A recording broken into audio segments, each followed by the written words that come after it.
కూడా అందరికీ తెలిసిందే. అయితే దాని వెనక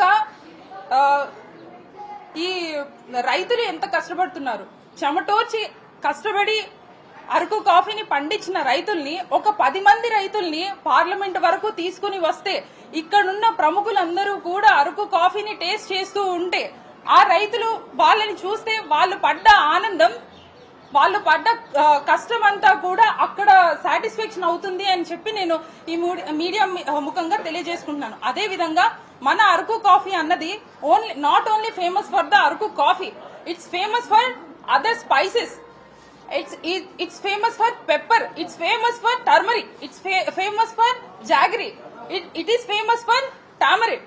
ఇట్లాంటి స్పైసెస్ ఎన్నో ఉన్నాయి. అరకు కాఫీ మాత్రమే అరకుకి ఫేమస్ కాదు, Araku famous for all the spices. ఇట్లా ఎన్నో ఉన్నాయి. అట్లాంటివన్నీ కూడా మనం బయటకు తీసుకుని వచ్చి ఇక్కడ పార్లమెంట్ సాక్షిగా ఎంతో మంది ఎంపీలకు కానీ, స్పీకర్లు కానీ, లేకపోతే ఇక్కడ నిన్న పార్టిసిపేట్ చేసిన అందరికీ మనం తెలియజేయవలసిన పరిస్థితి ఉండేది, ఒకవేళ నన్ను కూడా పార్టిసిపేట్ చేయగలిగితే.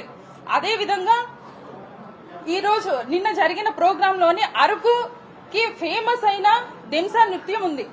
నిజంగా ఒక 10 మందిని మనం తీసుకొని వచ్చి ఆ నృత్యం కూడా అందరికీ తెలియజేసే వాళ్ళం. ఇట్లాంటివి ఎన్నో ఉన్న అరకుని ఓన్లీ వచ్చి 2-3 వచ్చి ఇప్పుడు నేను రైతుల్ని తీసుకొని రావాలి అనేసి నేను అనుకున్నాను. కానీ పక్కనే ఉన్న ఎంపీని పట్టించుకునే వాళ్ళు రైతులను అంత దూరం నుండి ఎక్కడి నుండి తీసుకొస్తారు, అది నా భ్రమ. కాకపోతే అదే విధంగా